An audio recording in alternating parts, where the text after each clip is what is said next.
Dear class, welcome back to American National Government. We're looking at stages of federalism part 2, and we will look at the ballooning of the federal government. What does this mean? Let's take a look. So dual federalism is the 1790s to 1880s. Cooperative federalism is 1930s to 1970s. So during this time, the federal government spending, borrowing, hiring, everything got super big. And then we're going to examine this part essentially. We'll also look at new federalism, which continues the trend with a little twist. Let's look at federal spending over time. There's this very interesting chart here with Matt Phillips.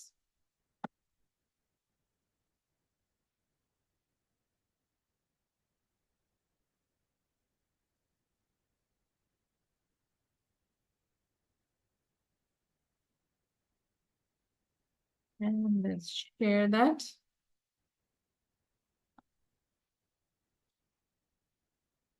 So here we are. It is a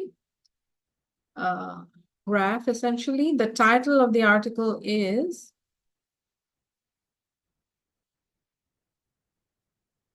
The Long Story of U.S. Debt from 1790 to 2011 in One Little Chart. That's Matt Phillips and is published in 2012. So let's look at it. Let's start here. 1790. What is the chart showing us? So on the y-axis, vertically, we see U.S. public debt as a percentage of GDP. So GDP is short for gross domestic product, meaning in any year, how much production is happening in the US in dollar values, right? So whatever you produced, whatever receipts were bought and sold, how much is the dollar value of that for the entire country? So the US public debt is then how much US government bonds were issued and total amount that's remaining at that time, okay? So the US public debt is all the federal, state, local debt that's being held at that time. This is 1790.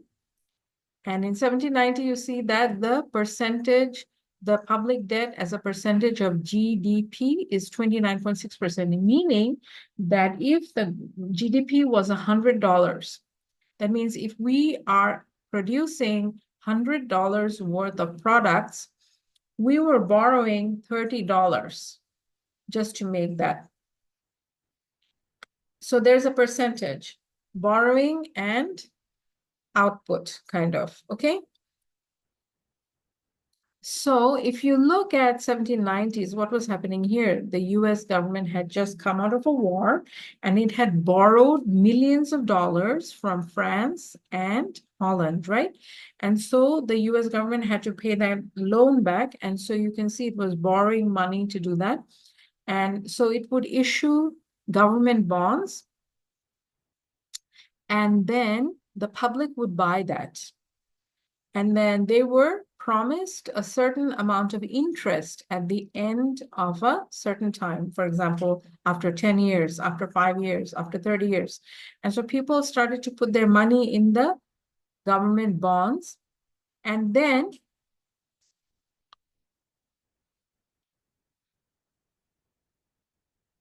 the government bond was essentially going to mature after a while. They would get their initial principal back plus some interest, right?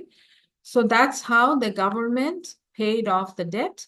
And then it borrowed again during 1820 because they had a bunch of wars around that time. And so they needed money. They also seem to be borrowing again during the Civil War. We see another hump here. So the Civil War was expensive. And then we see that the amount borrowed against production went down again. So basically, we're looking at this situation. The central government doesn't spend, it doesn't borrow unless there's a major need, like a war. And then it spends its time slowing down, like paying off its war-related expenses. Again, we see another spike in World War I. And this sort of agrees with federalism, right? You have reserved powers of states, and the federal government is not supposed to be spending on the economy during this time, right? Because that means it has to give money to the states. And this time, the federal government is only spending on defense. And now we see that the federal government starts to spend during the Great Depression, right? We talked about this. So we see a jump in the public debt because how are you going to pay for all that? You have to borrow money. And so the US government then starts to issue more government bonds and the people start buying them. But more so, foreign governments start buying them, foreign investors, people who are in Europe after World War I. A lot of the people did not want to invest in their own economies because they were not sure what was happening. The situation in Europe wasn't good. And so we see a lot of money being invested in the US bonds. Again, during World War II, the US government picks up, more expenses. It has to create planes, ships, all kinds of weapons. It has to feed the soldiers. It has to clothe the soldiers. Transportation costs energy. So if you're going to ship all of that, you're going to carry your soldiers. You're going to need a lot of money for paying for the oil money, right? And so it's super expensive. And so you have to spend money on that. So how are you going to do that? Again, you have to borrow money from the public. And so the public will buy all these bonds, and these bonds then have to be paid off. So we see that the US federal government and others stop issuing so much debt. Towards 1980, the debt comes back to the debt to GDP ratio falls down to 30% again, like it was in 1790, right at the peak of the Civil War and right at the peak of World War I. So this is interesting. And it's happening during the 70s. The US has like, stopped spending so much. It's looking around. It's actually spending quite a bit, but as a percentage of GDP. So during this time, the US has undergone tremendous growth. And so its GDP is ballooning. The GDP means the US output is growing very fast. And so the percentage of US debt to output is falling. Not because the US public debt is falling, but because as a percentage of GDP, it's really falling. So why is the US economy booming? So as you may know, in the 1900s, the turn of the century, right at, 1890s, all the way to this World War II, we see major developments happening in physics and engineering, the discovery of quantum mechanics, quantum, these subatomic particles, figuring out quantum mechanics, figuring out nuclear physics. US emerges as a superpower in 1945 by exploding the atomic bomb on Japan. Remember? Two bombs were dropped. You guys watched the Oppenheimer movie, right? So at that time, no one else on the planet, no other country had the same technological developments as the US, Germany, and Russia were both trying to do that. At that time, it's not Russia, it's USSR. And they were a little bit late to get there. But Germany was destroyed by the war, and the countries that won made sure that Germany was divided, so it could not again, rise up in the same fascist way that it did and try to destroy all the European countries. But that technological development did not just stay with the US, it all throughout Western Europe. But throughout the world, we see different kinds of technological development happening. We had the television, we had the radio, we had color TV, we have, internet after that and computers. So you see all kinds of things happening which were not there before. And suddenly we're able to do a lot more than humans have, before any other period in time. And look, around 1900s, the US level of technology is comparable to that in Europe and is comparable to that in Japan and other parts of the world. And so it wasn't doing all that better than the rest of the world. But after scientific improvements, we see a major rise or economic growth in Western countries and in Japan than in the rest of the world. So this is a technological growth era, and part of this technological growth came from the spending in the World War II era and was continued during the Cold War era. So the Cold War begins in 1950s and goes on until 1990. So in this time, the government was spending a lot of money on defense, on technological development, on the, sort of looking at biology, looking at physics, looking at engineering, what are the new things that could be possible to grow the US economy. During the Reagan years, which is between 1980 and 88, we see a rise again in spending because Reagan wanted to outspend USSR or the Soviet Union. And so he began spending money on military industrial complex. And we see that during the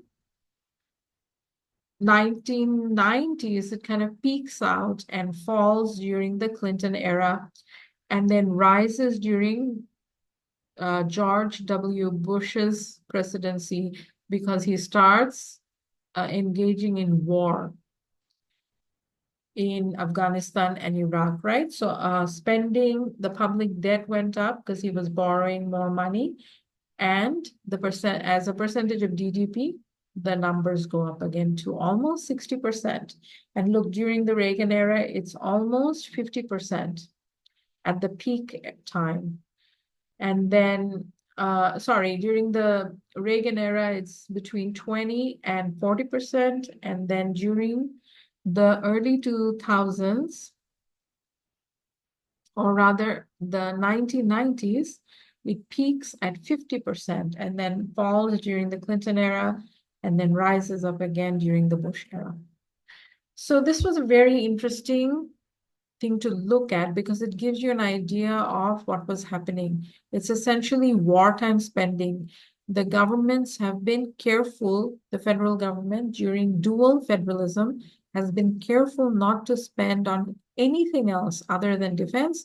But with cooperative federalism, we see that, the government spent during the Great Depression, also World War II. And of course, this idea of maintaining the US economy, this still is going on today. So let's stop here and go back to our chart.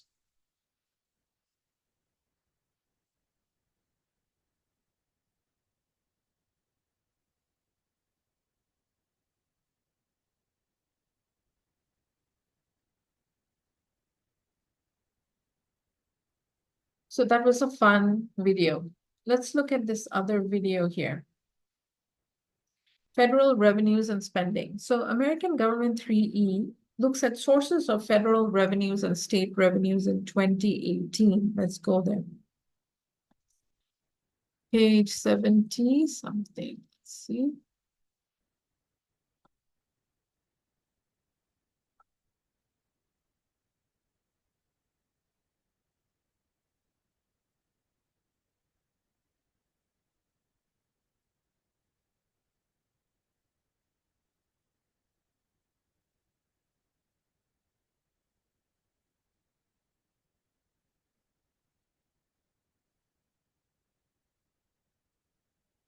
So See if I can find this.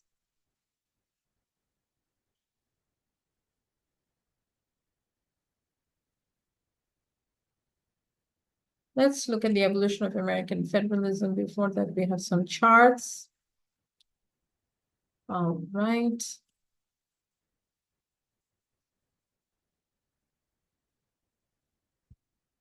Okay, so here we are. Let's share this. So with federal government revenue sources, you can see in 2018, most of the money came from individual income taxes, 47%, and payroll taxes were another big chunk. Very little came from excise taxes and corporate taxes. So the main payers are the individuals, right? Okay, so let's look at federal sources of income. Or spending rather, we saw that already income. So federal budget in 2019, Medicare and Medicaid was almost 24%. Social Security was 22.7. So these are called mandatory budgets. So this section of money, Social Security, Medicare, Medicaid, and interest payments have to be paid by the US government. So if the US government or the federal government earns anything, the first money goes to these sections. The rest of it is called discretionary spending. It's not mandatory. It depends on how much money is left over and what can be funded. And we see that defense was about 15.3%, non-defense about 15, interest payments 8.9, which we mentioned earlier, and other is 14.6. Of course, this chart is not very clear because most of defense spending is actually secret. It's not disclosed. And so it's not sure whether this dollar value is, very, very accurate. It's more likely that defense spending is like probably about 80% of the total. So let's go back to our, okay. So we looked at sources of federal government and how it spends. And look at the breakdown of government receipts and outlays since 1700. This gives you the actual number, money, how much is actually being spent. So I have actually downloaded this sheet earlier and saved it in the other readings folder so you can access it. Let's see what the numbers look like. So these are extremely tiny numbers. I don't know if you all can see this. See if I can make it even bigger. All right, so let's keep it at 14. You can read it at this place.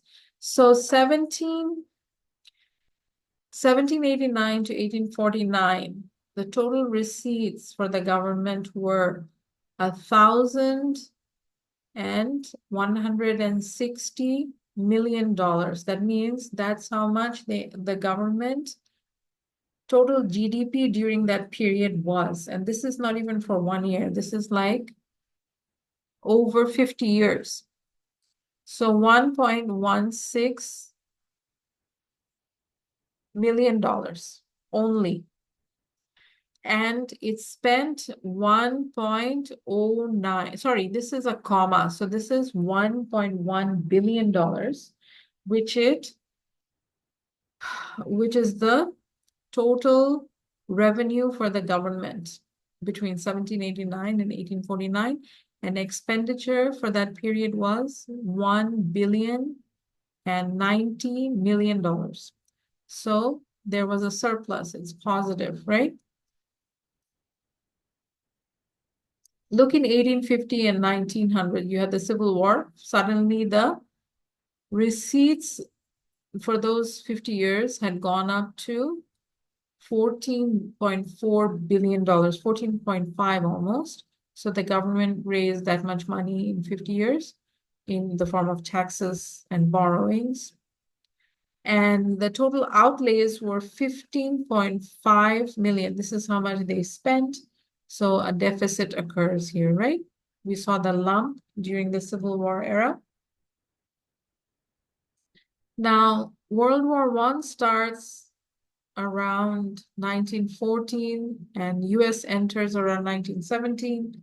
You see that we're back at, very large numbers. The numbers are rising and there's a deficit again. We see the lump, right? All right, so let's see. Here we have major amounts of spending happening, probably due to defense because it's not still the era of cooperative federalism. And so you wouldn't expect the federal government to start helping, the states with money to get rid of economic problems. It's only in the 1930s that the government starts to spend money on the people, and you see a real rise in taxes, but also outlay. So it's spending money and it's raising taxes, right? It spends money on the economy. So how is it doing so? We said so that the government starts to buy services and goods from companies. And the first phase happens during World War II. We see major expenditures happening here. Look at the outlays. And then the receipts, because they get taxes back from people, right? So those numbers are also climbing. So the government is spending more than is getting back in receipts though, right? And so we see this negative debt is rising, debt is rising. And this is happening, but this is your receipts and outlays. You look at the budget numbers here. Budget is also going up. The budget, the US amount that it's spending is going up. This is the budget that's being spent on people, right? On corporations, basically, on handouts. So the 1950s, we see very large receipts in taxes and borrowings. This number keeps growing and growing.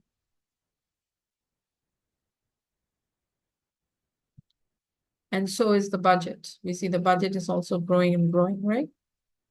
And so essentially, though the percentages have changed, you saw the percentages in the Atlantic newspaper article and the graph. Here we see just the dollars being spent. So in 2023, the dollar value spent was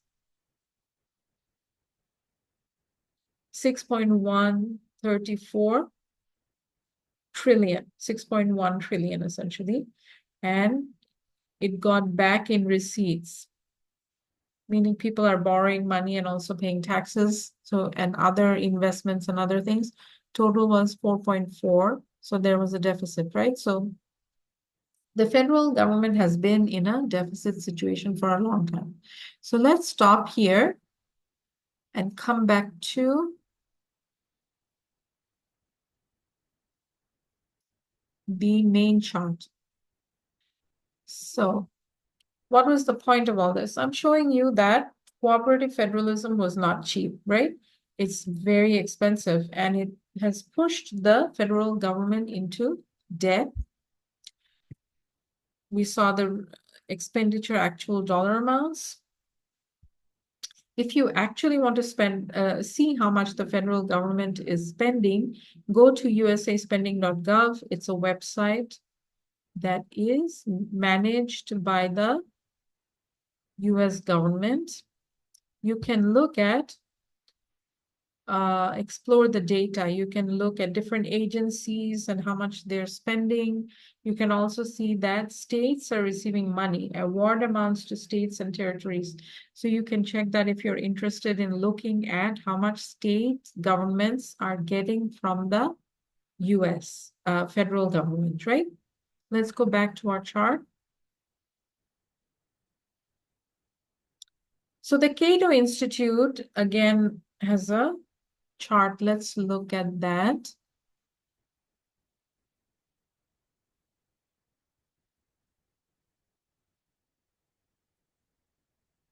So the Cato Institute has a article here. This shows you the breakdown of federal expenditures, a century of government spending. It starts in 1925, and this is 2025. So looking at that, it's literally near zero in 1925, right? Because this is before cooperative federalism. In 1930s, you see a sharp rise to about 10%. And what is the breakdown? It is the non-defense stuff that's being spent here, right? And then here in 1940s, you see a sharp rise for defense because of World War II. And then it falls.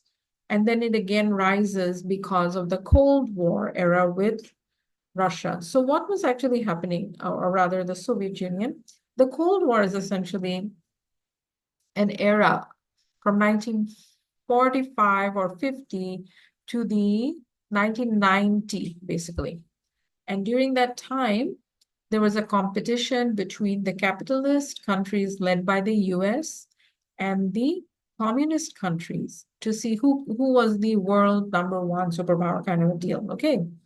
And basically, they had major distrust over policies that, basically how they divided up Germany. And then they kind of had some wars after that, but not directly usually. They would go around looking for third world countries to join their group. And they would give a lot of money to these people. And then those people in, say, Africa, Asia, in different countries there, would have their mini wars. And then the Soviet Union and the US would pick sides in these wars, and then they would fund those wars, just like what's happening now in Ukraine with the US government supporting Ukraine in the Ukraine versus Russia war. So it's called Cold War because the US and USSR did not directly fight each other, except for in the Korean War. But instead they call these proxy wars because they were fought by other people, essentially.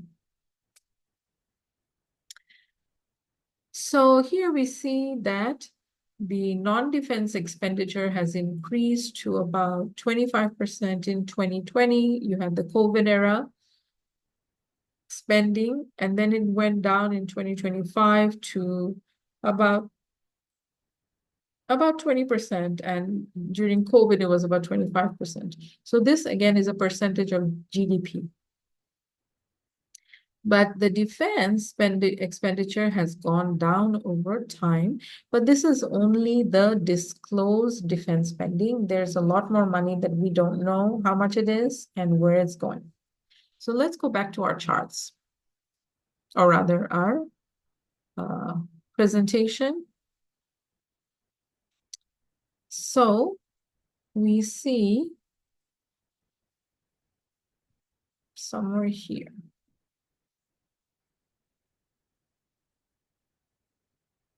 So a major push during this time comes from certain factors, and we'll look into that. But here you see the non-defense spending and defense spending are both increasing. In 1960s, the Lyndon Johnson expenditure totaled $332 billion.